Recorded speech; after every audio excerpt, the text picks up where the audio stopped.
Bwana Yesu asifiwe sana. Mimi ni Paulo Bendela, askofu mkuu wa makanisa ya Ufunuo Tanzania.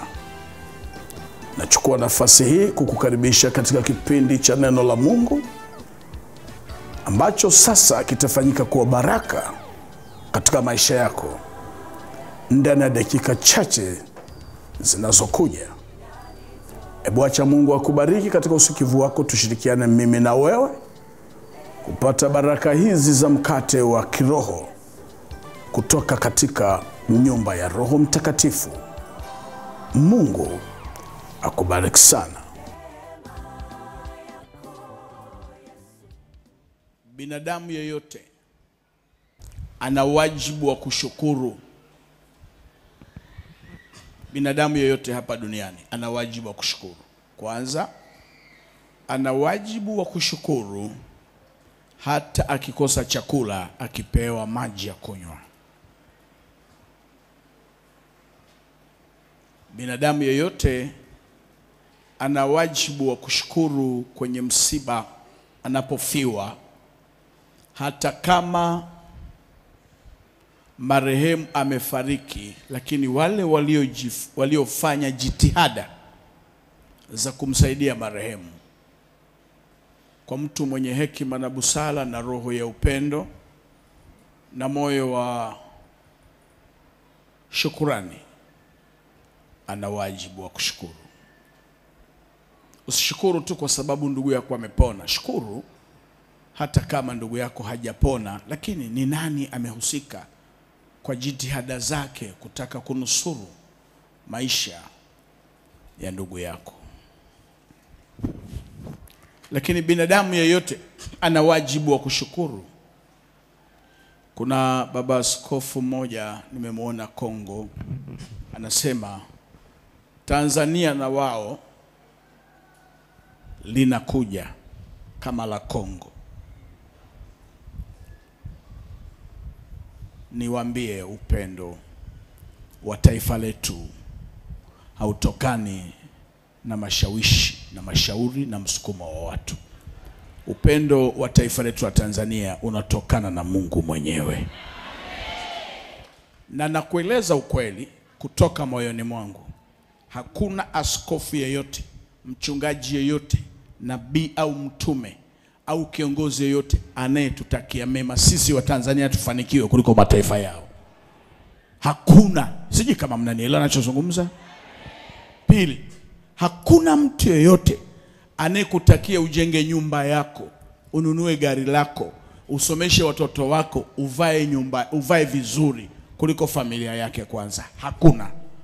Sasa whether unanielewa hunielewi, shauri yako, lakini nakueleza ukweli. This is the reality. Sijui mnanielewa ninachozungumza.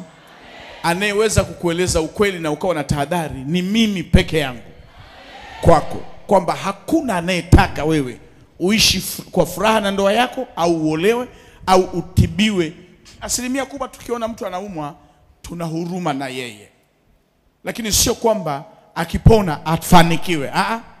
Angalau upone, usife basi. Ukinunua gari, sijui hela amezitoa wapi. Ukijenga nyumba, sijui hela amezitoa wapi. Sio mchawi, sio mshirikina, sio jambazi. Hivyo ukijenga nyumba. Ukipata cheo, sio uchawi, sio ushirikina. Hivyo ukitaka kupima hiki ninachokueleza mimi, hebu fuatilia maneno haya. Wewe msichana, rafiki yako anayekupenda sana, rafiki yako anayekupenda sana, mfuatilie, umtambulishe mchumba, alafu yule mchumba ampende rafiki yako. Mtapendana, vita itaanzia hapo. Bwana asifiwe sana. Kila mhubiri unawindwa kufanya nini? Kuvukwa. Kila mfanyabiashara unawindwa. Kila anayesomesha watoto wake wazuri unawindwa. Kila mwenye mchumba anawindwa. Kila mwenye ndoa anawindwa kuvunjiwa. Ingawa sio nyinyi walioko hapa, huko duniani.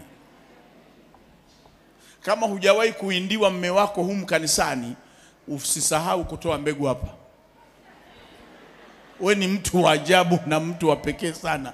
Mungu amekuinda sana, amekutunza. Kama hujawahi kuindiwa, watu wanawindwa. Iwe ni madhabahuni unawindwa. Kwani Kaini alikuwa nje? Kaini na Abeli si watu wa madhabahuni? Unawindiwa. Sasa nikwambie kitu, wamama wajawazito, waliobeba mimba, wanaotegemea kubeba mimba, mkazaa, nataka kufanya maombi ya ukombozi. Wamama sasa mnisikilize. Ila wanaume msikilize alafu mtafakari kwamba hivi na mimi na mama yangu anaweza kuwa alifanya hivi. Moja, kama mama yako akiwa mjamzito alishawahi kusikia kiu ya kula udongo, usilalamike unapobeba zege. Usilalamike unapobeba nini? Zege na kufyatua matofali. Wala usinungunike, ila mwisho ni leo. Na wala usimlalamikie mama yako. Ni kiu, ni hamu. Hicho kitu sio kwamba yeye anataka. Anasikia kimemwijia tu. Anamtuma msichana wa kazi, kanunulie ka udongo. Sasa wewe ukiona unachanganya, unafyatua tofali kama za kwangu za matope. Unafyatua tofali. Mama yako alikula nini? Udongo. Ulipewa agano ukiwa mdogo kwamba wewe mwanangu utakuwa ni mtu wa kuchanganya zege, kufyatua tofali, kuchimba vifusi na kuvibeba na kuzoa takataka. Leo hii Mungu akusaidie kwa jina la Yesu. Sema leo hii, nasema leo hii Mungu akusaidie kwa jina la Yesu.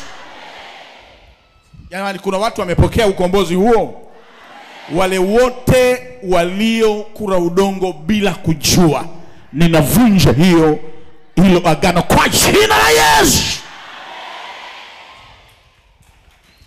Wewe unaweza kujiuliza, mimi nafanya kazi sana na nini, mbona sifanikiwi? Ulisainishwa mkataba ukiwa mdogo. Wewe umesoma na una degree yako na nini, lakini angalia kazi unayoifanya ni yenyewe. Kwa usilaumu, ila leo nimekunasua kwa jina la Yesu aliye hai. 2, wewe unaweza kuwa husiki, lakini akawa anahusika mama yako au baba yako. Hata hili nilolisema, unaweza kuwa husiki, akahusika mama yako au baba yako. Ndio maana tunasema ukombozi wa nafsi. Niseme nisiseme? Kama ulishawahi kusikia kiu, unajua hata wanaume huwa mnasikia kiu. Lakini kama ulishawahi uwe ni mjamzito, unasikia hamu ya supu ya kongolo au supu ya miguu ya kuku. Mtoto wako akiwa anapenda kutembea sana kwa miguu, kwenda mbali. Yani anatembea, yani anatoa historia, mimi nimetembea kwa miguu kama mimi. Mamangu alikuwa anapenda supu sana ya miguu ya kuku. Supu ya miguu ya kuku au kongolo. Ujue kazi zako ni za kutembea kwa nini? Wala wazo la kununua pikipiki au gari, hilo swala la kumwomba Mungu ununue pikipiki. Ukimwambia tukombee ununue pikipiki, sitaki, nataka nyumba. Hata fedha ukipatia pikipiki hutaki. Moyo wako unasikia kiu. Hiyo roho hebu sema, ewe roho, kwa jina la Yesu, peka kwa jina la Yesu. Umeivunja Pokea wepesi wa mafanikio katika jina la Yesu. Niendelee tena Yani mnaweza mkaweka nyama, anakuambia hivi, naomba nyama ya nani, naweza kupata miguu ya kuku. Yani swala la kidari, kifua, hivi minofu hataki. Anataka mguu wa nini? Hujai kuona mtu anasema mimi nataka kongolo, nataka miguu ya ng'ombe, miguu ya nyati. Ni kila kichwa cha kuku napenda. Wewe utadanganywa hapa, utatapeliwa hapa. Uwe makini sana vitu unavyovila. Uvile, lakini sio siku zote na occasionally. Inua mkono wako juu. Sema, ewe agano lolote, kwa jina la Yesu, potea, potea, potea, na nimekuvunja kuanzia leo. Huna mamlaka kwangu. Tumpe Yesu makofi ya shangwe na vigelegele.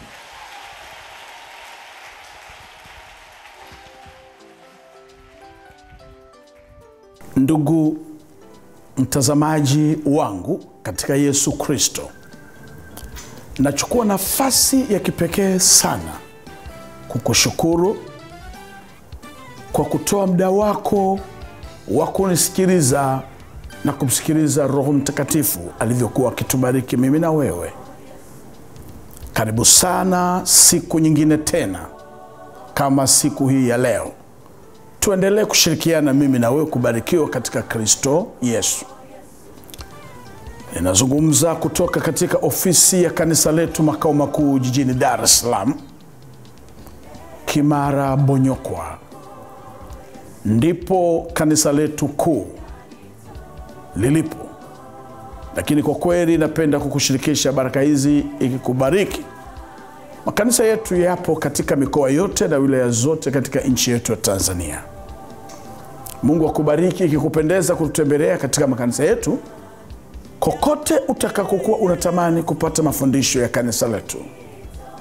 Unaweza kuuliza kanisa la Ufunuo mahala popote lilipo, utapata maelekezo. Lakini hapo chini kwenye skrini yako unaweza kuona namba za simu zikitembea.